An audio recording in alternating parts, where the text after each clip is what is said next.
Salut les filles, j'espère que vous allez bien. Aujourd'hui on se retrouve pour une vidéo crash test. Ça fait un petit moment que je vous ai pas fait ce genre de vidéo il me semble. Donc aujourd'hui on va tester un nouveau fond de teint et je pense que vous en avez déjà entendu parler. Il s'agit du nouveau fond de teint de chez NARS qui est le Natural Radiant Longwear Foundation. J'avais vraiment très envie d'essayer ce fond de teint. Si vous me suivez depuis un petit moment, vous savez que le Sheer Glow Foundation de chez NARS est mon fond de teint favori. Je l'aime vraiment beaucoup, je l'ai racheté plusieurs fois. Et du coup quand j'ai su que NARS allait sortir un nouveau fond de teint, je me suis empressée d'aller l'acheter, de le commander parce que celui-là me faisait vraiment envie. Et par les promesses que la marque nous fait de ce fond de teint, j'ai pensé qu'il allait tout à fait me convenir. Je vais vous montrer l'application, je vais vous parler du fond de teint, etc. Mais avant de commencer, je vais vous décrire un peu le produit. Parce qu'il faut bien commencer par quelque chose, on va parler du packaging. Donc c'est celui qu'on retrouve sur tous les produits NARS. Ce cartonnage comme ça noir avec un effet un petit peu gomme, tout doux, presque suède, et la typographie de chez NARS comme ceci, les inscriptions en blanc. Donc c'est ce qu'on retrouve sur tous les packaging. Personnellement je le trouve assez classe, mais je garde pas les packaging à part s'ils sont vraiment canons. J'ai du mal à m'en séparer, mais pour les packaging comme ça non. En ce qui concerne le flacon en lui-même, il se présente comme ceci. Donc c'est un flacon en verre avec un bouchon noir et les inscriptions en noir. C'est un flacon de 30 ml et je vais vous dire maintenant ce que nous dit un petit peu Sephora, la marque en tout cas sur le site Sephora de ce fond de teint. Donc ils nous disent que NARS présente son premier fond de teint longue tenue grâce au pouvoir de l'éclat. La longue tenue est finalement légère et éclatante. Sa formule légère et résistante est infusée avec des extraits de framboise, de pommes et de pastèque qui lissent et améliorent instantanément l'aspect de la peau. La technologie de correspondance de teintes spécialisée vous assure votre meilleur accord. Et ensuite la marque nous dit un peu plus de choses sur le packaging du produit. Donc en gros ils nous disent que c'est un fond de teint qui promet une tenue de 16 heures qui se fond parfaitement à votre teinte de peau grâce au Skin Recognition Pigments. Donc voilà, mélange de français et d'anglais, comme ça c'est très bien pour moi. Et il précise aussi qu'il laisse la peau visiblement plus lisse et éclatante de santé. Donc on teste tout ça aujourd'hui ensemble. Je vous montre l'application, je vous livre mes premières impressions à l'application puisque là je l'ai déjà travaillé, je l'ai déjà appliqué. Donc c'est juste après et on se retrouve sinon en cours de journée et en fin de journée pour savoir vraiment ce que vaut ce fond de teint. Comme d'habitude pour ce fond de teint, je vais appliquer d'un côté avec mon éponge genre Beauty Blender de chez H&M que j'aime vraiment beaucoup, que j'ai payé 1 € en solde. Si jamais vous avez vu ma vidéo favorite, je vous en ai parlé et j'adore cette éponge. Et de l'autre côté je vais l'appliquer avec mon pinceau.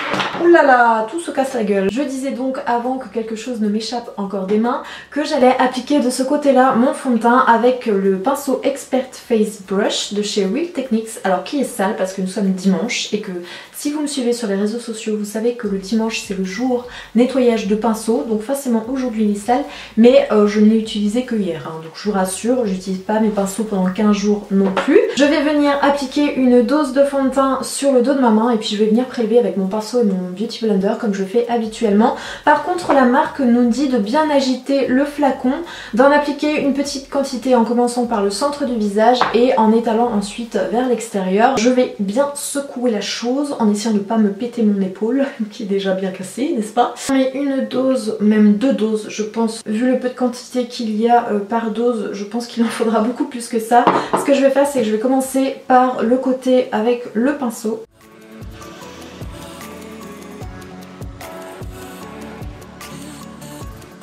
Pour la teinte du fond de teint, je vous l'ai pas dit mais j'ai pris la teinte Santa Fe, donc c'est celle que je prends toujours chez NARS, c'est celle qui me correspond parfaitement. Effectivement le fond de teint se fond très bien à la peau, ça se travaille vraiment très bien. Par contre j'ai l'impression qu'avec le pinceau ça laisse quelques petites traces, ça laisse comme des petits coups de pinceau et c'est pas hyper joli. Donc je pense que ce sera quand même mieux au Beauty Blender. J'ai terminé d'appliquer le fond de teint de ce côté là avec mon pinceau et je pense que par rapport à ce côté là vous pouvez voir une nette différence, en tout cas je l'espère. Je pense que vous verrez un petit peu mieux ce que ça donne en zoomant comme ça, même si c'est pas vraiment flatteur pour moi, mais l'important c'est que vous puissiez vraiment voir l'aspect du fond de teint. Ça a quand même bien unifié mon teint par rapport à ce côté là. Et par contre ce que je peux remarquer c'est que je pense que c'est un fond de teint qui aura tendance à marquer les zones sèches, parce que moi j'ai des zones sèches ici Et ici, hein, comme vous pouvez le voir, j'ai une plaque, même si avec le produit Paillot que je vous ai présenté dans ma vidéo favori, ça s'arrange au fur et à mesure. C'est vrai que ce produit là est vraiment génial et qu'au fur et à mesure ça diminue, mais elle est encore présente et je pense que ce fond de teint va marquer ces plaques là, ces zones de sécheresse. Donc à voir au fur et à mesure de la journée, peut-être que le fond de teint va s'adapter, mais pour l'instant en tout cas, pour l'aspect général du fond de teint avec le pinceau, je trouve que c'est pas mal, mais on va tester avec le Beauty Blender et je pense que ce sera mieux. Je vais commencer par le centre et je vais venir comme ça l'étaler vers l'extérieur de mon visage. Alors déjà je peux vous dire que déjà avec l'éponge c'est quand même beaucoup plus agréable et que ça a beaucoup plus de couvrance.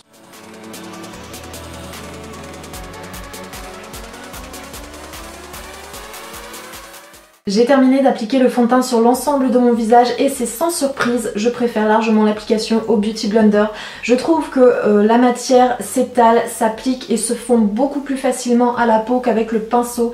Il n'y a aucun effet de matière avec le Beauty Blender par rapport au pinceau et vraiment c'est beaucoup plus simple et beaucoup plus joli avec une éponge make-up. Je pense que vous pouvez voir que mon teint est quand même beaucoup plus joli qu'en début de vidéo. Je trouve que c'est une couvrance, je dirais moyenne à forte, donc ça a bien unifié mon teint. J'aime beaucoup le rendu du fond de teint, ça fait naturel mais en même temps tout ce qui avait besoin d'être camouflé a été camouflé. Il a aussi effectivement cet effet peau plus lisse, mais c'est pas quelque chose non plus de flagrant. Si vous vous attendez à avoir plus aucun pore apparent, plus aucune ridule etc, c'est pas le fond de teint qui va faire ça, qui va faire des miracles, mais effectivement on a cet effet un peu peau lissée, légèrement lissée. En ce qui concerne l'éclat de la peau, alors je dirais pas que ma peau est éclatante de vie, mais par contre je dirais que oui, comme ça a bien unifié mon teint, effectivement j'ai une peau plus jolie que naturellement. Et encore heureux vu que c'est le but d'un fond de teint quand même. Et après ce que je peux vous dire déjà et qui me plaît pas vraiment dès le départ, c'est que ça marque extrêmement, je trouve, les zones de sécheresse. Si vous avez une peau sèche, une peau avec des zones sèches, je pense que c'est un fond de teint qui va pas vous convenir, parce que moi au niveau du menton, bah, comme j'ai des zones sèches, ça les marque vraiment beaucoup et ça les fait ressortir et c'est pas franchement joli. Donc après à voir au fur et à mesure de la journée si le fond de teint va s'adapter à ma peau et si ça va être moins pire que maintenant. Je sais pas si vous voyez ce que je veux dire, mais en tout cas pour l'instant je suis hyper contente, mais sur les zones sèches c'est pas ça. Voilà les filles, c'est à peu près tout ce que j'ai à vous dire pour l'instant sur ce fond de teint. Ce que je vais faire, c'est que je vais continuer mon teint. Je vais juste appliquer un peu d'anti-cerne, un peu de poudre au niveau de la zone T. Je vais réchauffer un petit peu mon teint légèrement sur les tempes, le front, etc. avec un bronzer, un peu de blush. Et je pense que ce sera tout pour aujourd'hui. C'est dimanche, donc on va pas en faire des caisses non plus. Et j'ai vraiment envie de voir ce que donne ce fond de teint avec le moins de choses possible de rajouter dessus. Et on se retrouve tout à l'heure pour la suite. On se retrouve les filles, il est exactement 14h16 sur mon téléphone et ça fait un peu plus de 4 heures maintenant que j'ai appliqué le fond de teint sur ma peau. Donc je vais revenir sur les différentes promesses que la marque nous fait avec ce fond de teint et puis je vais vous dire si pour l'instant je suis d'accord ou pas, même si ça fait que 4 heures. On va voir ensemble comment il a évolué sur ma peau. Le premier point sur lequel on va le juger, c'est sur la tenue, puisque la marque nous a vendu ce fond de teint comme un fond de teint longue tenue et notamment une tenue de 16 heures. Donc du coup c'est là-dessus qu'on va le juger le plus, en tout cas c'est là-dessus que moi je vais le juger le plus. Ce que je peux vous dire sur la tenue, c'est qu'il n'a pas du tout bougé sur l'ensemble de mon visage. Par contre si je vais plus loin et que je chipote un petit peu, je dirais qu'il a un petit peu bougé au niveau des sillons nasogéniens ici. Voilà, le fond de teint a légèrement migré et surtout du côté où j'ai appliqué le fond de teint avec le pinceau, c'est là où ça a migré le plus. Ici de ce côté là ça va encore, mais sinon sur le reste de mon visage vraiment ça n'a pas bougé d'un poil depuis que je l'ai appliqué. En même temps ça fait que 4 heures, mais vraiment il n'a pas bougé du tout. Le fond de teint ne s'est pas du tout oxydé non plus, il n'a pas changé de couleur, il n'est pas devenu plus foncé, plus orangé ou quoi que ce soit, mais ça je m'y attendais un petit peu parce qu'avec le Sheer Glow j'ai jamais eu de problème non plus, et avec le Velvet Matte j'ai jamais eu de problème non plus au niveau de l'oxydation. Vraiment c'est un problème que j'ai pas du tout avec les fonds de teint de chez NARS. En ce qui concerne l'aspect de ma peau, cet effet plus lisse et peau pleine de vie, plus éclatante, ça n'a pas vraiment changé depuis ce matin. Par contre ce qui change énormément c'est la lumière. Je suis désolée les filles, mais un coup il y a du soleil et un coup c'est gris. Je dirais que ma peau n'a pas changé depuis depuis 4 heures. En fait l'effet est toujours le même, mes pores on les voit pas plus et on les voit pas moins que tout à l'heure.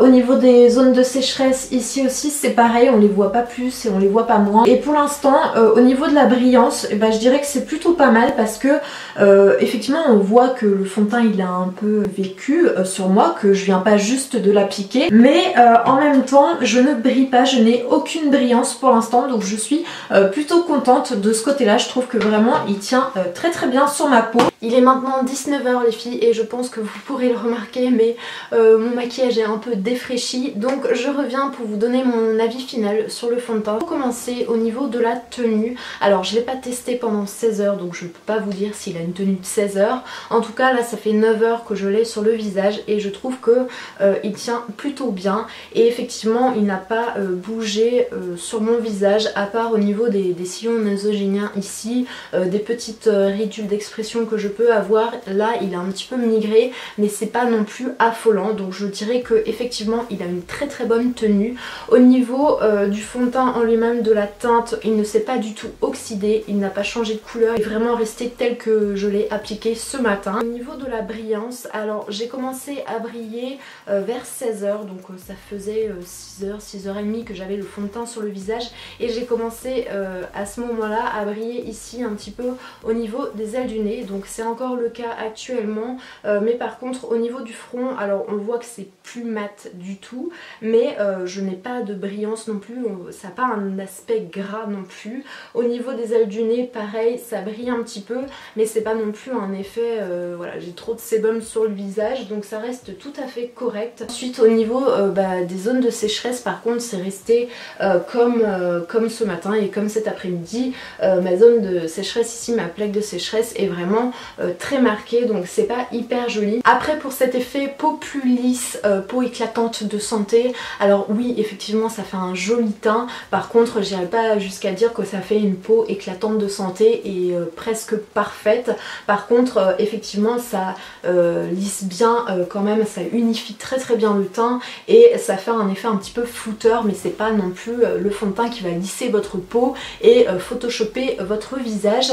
Mais dans l'ensemble je suis plutôt satisfaite de ce fond de teint. Au niveau de la teinte, je vous ai dit que j'avais pris la teinte Santa Fe et j'ai regardé sur le site Sephora, j'ai trouvé très bizarre, donc petit aparté comme ça, hein, je pars un petit peu dans tous les sens, mais la teinte Santa Fe à l'heure où je vous parle n'est pas disponible sur le site de Sephora, donc je ne sais pas pourquoi cette teinte n'y est pas. En tout cas moi j'ai acheté mon fond de teint sur le site Fil Unique et voilà, je vous mettrai le lien du site Fil Unique aussi en barre d'infos si jamais c'est la teinte qui vous correspond. Sachez qu'elle est disponible sur ce site là et pas sur le site Sephora. Donc voilà, je crois que je vous ai à peu près tout dit sur ce fond de teint. Si jamais vous avez des questions, n'hésitez pas à me les mettre en commentaire et j'y répondrai avec plaisir. On se retrouve donc dimanche pour une nouvelle vidéo et en attendant je vous fais plein d'énormes bisous, à très vite les filles, ciao.